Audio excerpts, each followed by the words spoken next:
haben das Ziel erreicht. Draguc. Ja, sieht man's. Hier. Also hier wurden viele Filme gedreht. Oh, es ist schon nett hier.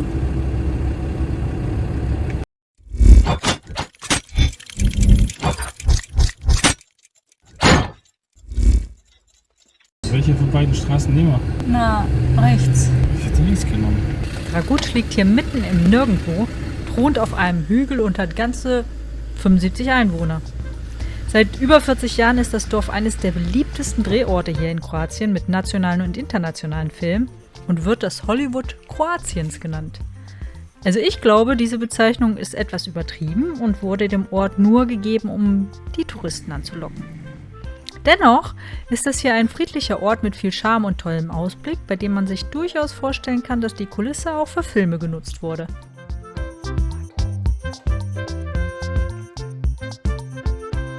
Da hinten steht er. Ich weiß nicht, was er macht. Aber schön sieht's aus.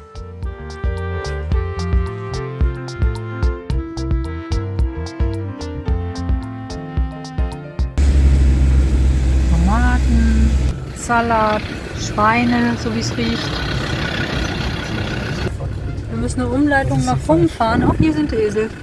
Die sind hier komplett falsch. Und sind hier gelandet. Und wir sind offensichtlich hier nicht richtig, aber schön ist es trotzdem. Auch falsch aus. Ja, was ist denn hier los? Aha, hallo. Hundelis, Hundelis. Das sind schon wieder diese Äpfel. Also in Deutschland undenkbar so eine Umleitung, aber wir wissen auch nicht, ob wir überhaupt den richtigen Weg fahren. Das sieht so aus, als würden wir hier nicht weiterkommen. Ach, hier. Hä? Da waren wir doch gerade.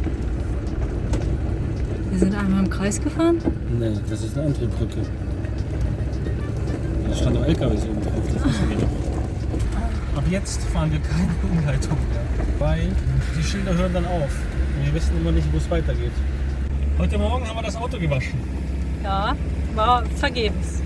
Der Vordermann hat uns gezeigt, der Pulana, dass wir hier lang fahren müssen. Obwohl die durchfahrtverbotenen Schilder da aufgestellt waren. Wir müssen hier lang. Wir gucken mal. Schöne Aussicht haben wir, das wollte ich euch noch zeigen. Ich habe einen Apfel gepflückt. Der mongolische Apfel. Und woher wir das wissen? Tappern.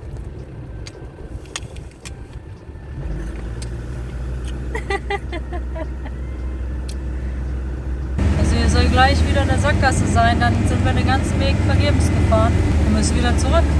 Das wäre ja scheiße. Scheißegal, scheißegal, ob du Huhn bist oder Hahn. Da fährt er. Da vorne fährt er. Aha, also müssen wir da lang. Einfach alle Schilder ignorieren. Das ist echt geil gemacht. Oh. Mann, da fährt er aber schnell lang. Ja. Oh Mann, da staubt es richtig. Hier ist schon mal ein Schild. Zu der großen Stadt führt eine große Straße. Einspurig reicht. Ja. Was ist alles? Naja, 30 Leute und im Stadtkern sagtest du 17. Was erwartest du? Das sind 3 Familien. 3 Häuser. Das ist sie nun, die kleinste Stadt der Welt. 1, 2, 3, 4. Da hinten läuft Nummer 5. Er zählt jetzt die Einwohner. Wie peinlich ist das denn? Wichtig, um eine Stadt zu sein, man muss ein Stadttor haben, ein Kastel und einen Wehrturm. Und das alles ist hier gegeben. Da ist Wehrturm, Stadtmauer und der Eingang. Das ist die glagolitische Schrift, die älteste slawische Schrift, wurde Mitte des 19. Jahrhunderts entwickelt und in Kroatien, und zwar nur in Kroatien, bis zum 19. Jahrhundert verwendet. Das heißt, sie war 1000 Jahre lang hier die offizielle Schrift. Das ist das mit Bronzeplatten verkleidete Stadttor und es ist auch mit glagolitischen Zeichen verziert. Mit einer Fläche von nur etwa 100 mal 35 Metern ist dieser Ort wirklich winzig. Die nicht mal 30 Einwohner leben vom Tourismus, so kann man hier auch selbstgebrannten Schnaps aus Misteln trinken, der gegen Arteriosklerose und hohen Blutdruck helfen soll und der Legende nach von den Kollegen von Miraculix erfunden wurde, dem keltischen Druiden. Der Mann hat ein altes Auto gefunden und ist begeistert. Ich nehme ihn extra für den Mann nochmal von hinten auf. Was man hier für einen schönen Ausblick auf das Mörnertal hat.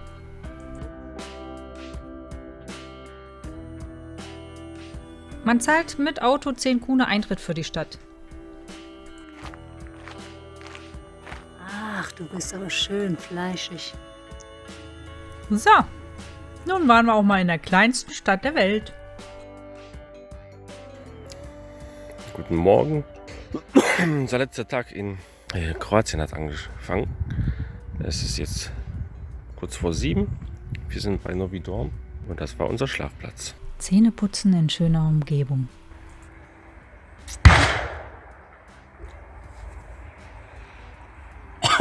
Nein, die knallen hier gegen der Trauben, ne? Gegen Vögel, gegen Hasens. Die können auch vielleicht machen die Schäden.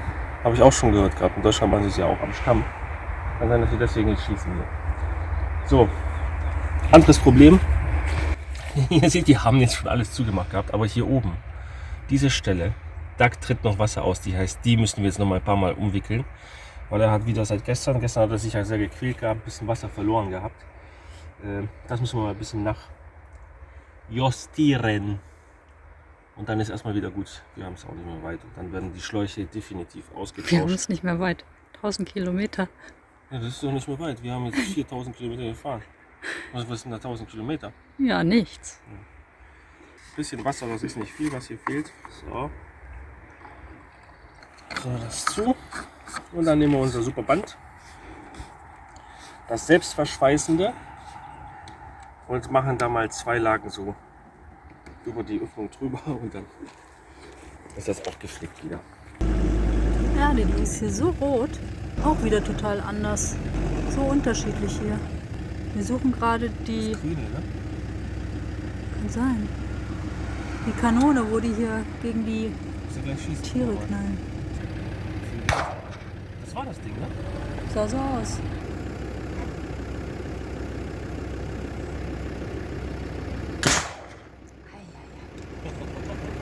Ich habe ein Mitbringsel für uns entdeckt. Nein, das gibt es nicht. Der Vogelschreck. Wir gucken, ob es das hier irgendwo käuflich zu erwerben gibt. Ach Mensch, jetzt hat er gesagt, ich mach das da zu den Fußgängern. Wir wollen mal schauen, ob wir uns hier an den Strand legen oder noch woanders. Das ist unser Plan für jetzt.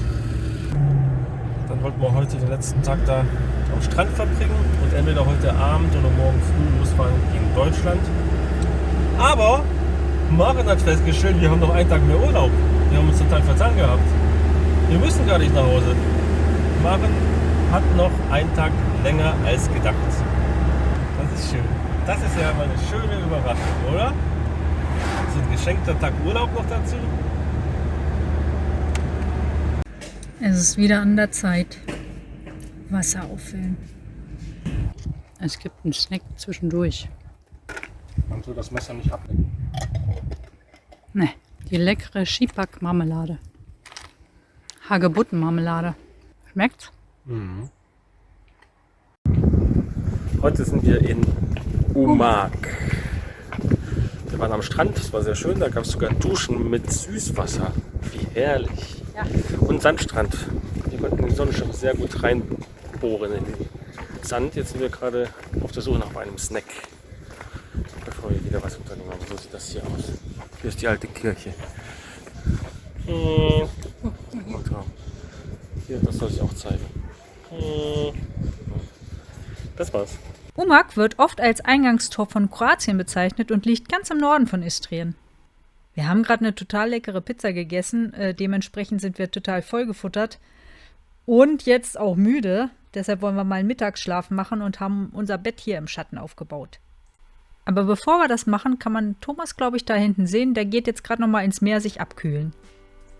So, es ist jetzt früher Nachmittag, wir machen Siesta. Diese Luftgitter sind echt Gold wert. Guckt euch das mal an. Heute Abend wurden wir an diesem Platz noch mit einem wunderschönen Sonnenuntergang belohnt. Ist das schön? Wir sind auf dem Weg von Kroatien. Eigentlich dachten wir nach Italien durch die Grenze unterwegs, aber wir haben gerade festgestellt, wir müssen einmal durch Slowenien durch kurz, um nach Italien zu kommen und versuchen jetzt mal, ob wir hier über die Grenze kommen. Das wird gleich eine Überraschung. Wo sind wir hier schon wieder gelandet? Das geht doch nicht. Ich weiß nicht, ob das hier richtig ist. So mit Auto zu gefahren sein. Also ich meine, die Passanten sind nie in jedem durchgekommen. Das ist tatsächlich ein Fluss. Ernsthaft? Nein. Hör auf. Der Fluss ist die Grenze, aber wahrscheinlich nicht. Nicht ernsthaft. Ach du Scheiße. Guck dir das jetzt mal an. Da kommen wir gar nicht rüber. Alles wieder zurück.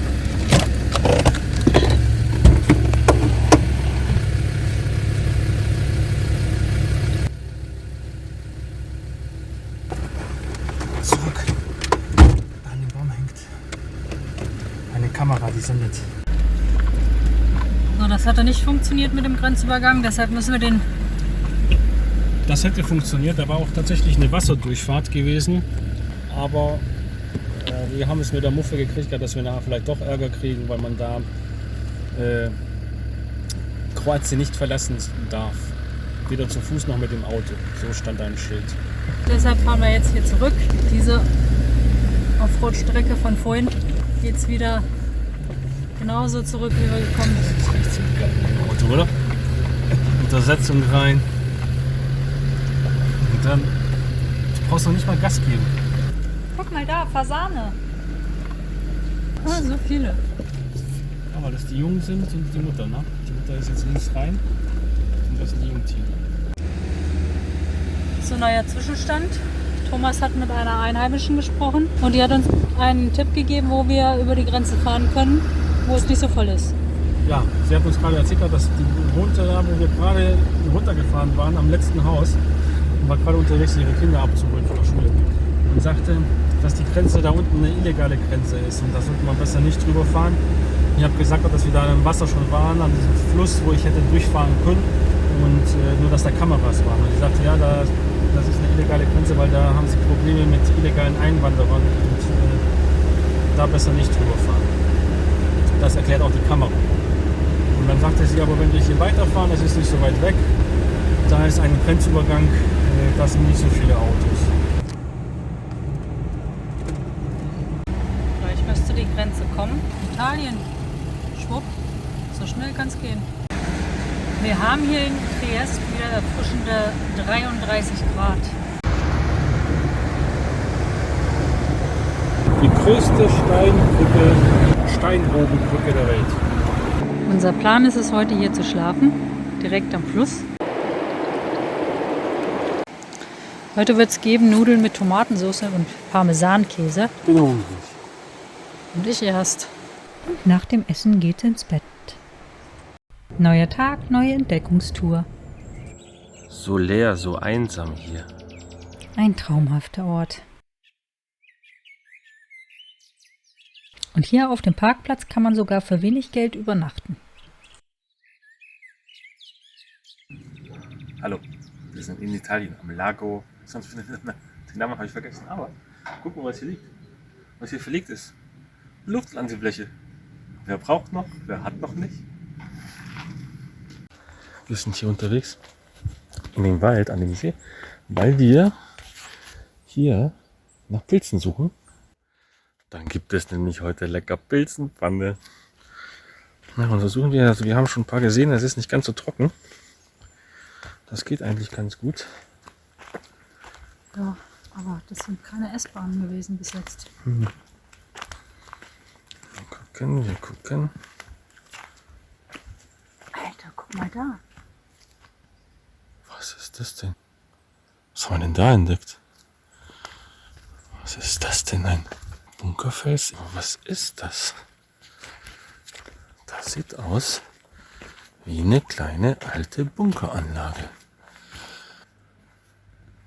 Was ist da drin? Könnt ihr das erkennen? Da ist nur für Luft. Da zieht's auch. Und das ist die andere Seite des Bunkers. Da ist auch noch ein Einstieg. Wir sind noch in Italien unterwegs und waren gerade noch mal schnell einkaufen für Frühstück. Wir sind sehr hungrig. Wir sind noch in Italien, ungefähr 5 Kilometer vor der Grenze weg. Wir frühstücken, wir waren gerade noch mal Frühstück holen, lecker Brot. Sag mal, wie das Brot von innen aussieht. Käse, einheimischen Schinken, Eier und da ist der Ausblick. Schön, ne? Wir sind inzwischen in Österreich angekommen. Wir sind gerade auf 1100 Metern.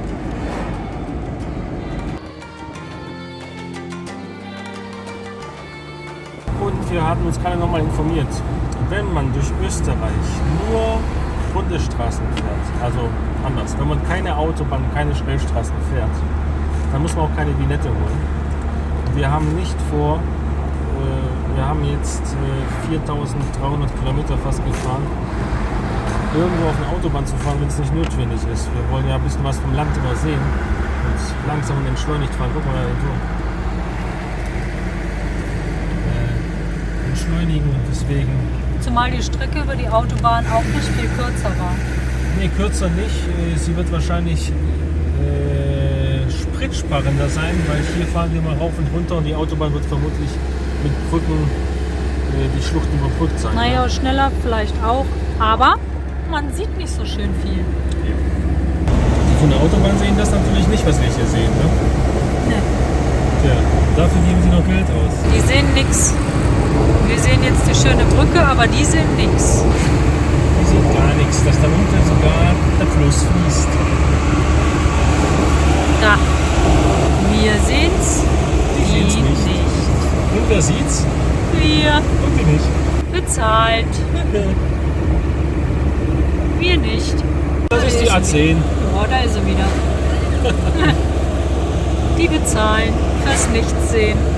Ja, wir sehen alles. Und sogar die A10. Und sie sehen uns noch nicht mal. Guck mal, was da steht. Dreh mal um. Dem Streckenverlauf 6 Guck Kilometer dir mal das folgen. Licht vorne an. Da hatte diese Lightbars. Ne? Ja. Und dann da oben diese riesige Strahler noch. Und eine Kamera nach vorne. Schon fest eingebaut. Ah, ich schätze, da Dritte ist für die. ist ein ganzes Gebirge ausgeleuchtet, wenn er das anmacht. Mann, da drin das feinste Leder. Und das alles Solar. Ist das? Ja.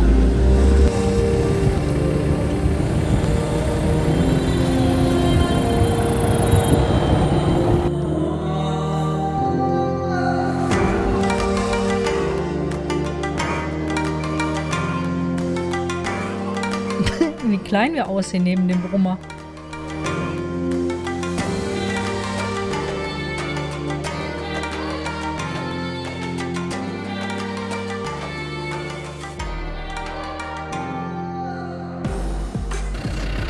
So sieht das aus, wenn man hier die Berge runterfährt. Die Bremsen sind am Glühen.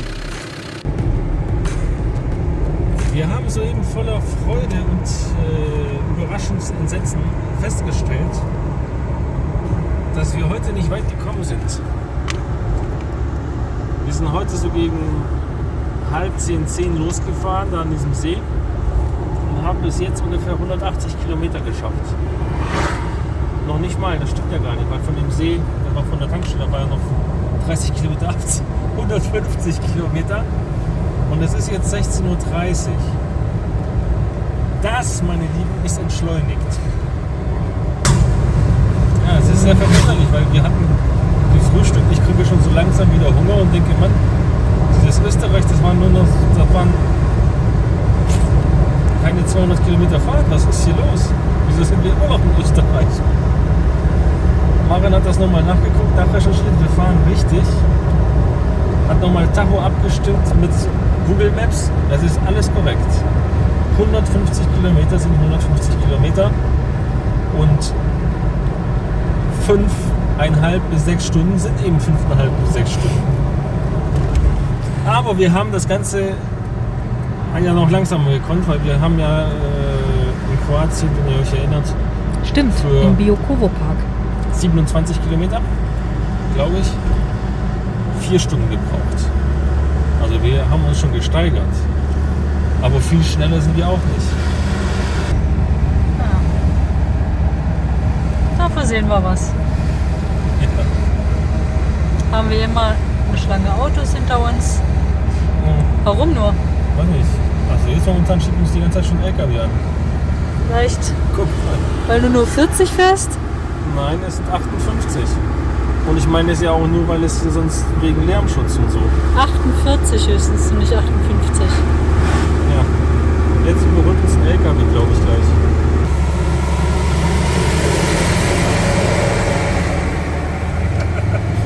Ja, bergauf. Wohlgemerkt, Leute. Bergauf. Wir haben Steigungen von ungefähr 9.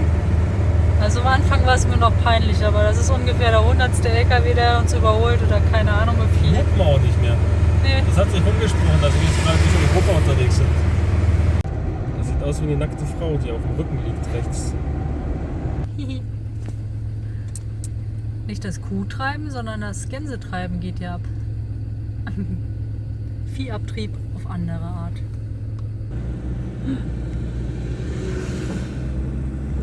Also, noch einmal Hallo. letzte Meldung. Wir sind fast zu Hause. Wir haben noch 26 Kilometer vor uns. Das wird noch zu schaffen sein heute. Und dann haben wir 5201 Kilometer gefahren, laut Tacho. Wir haben 14 Mal Landesgrenzen überschritten. Und 6 Länder, also durch 6 Länder sind wir durchgefahren.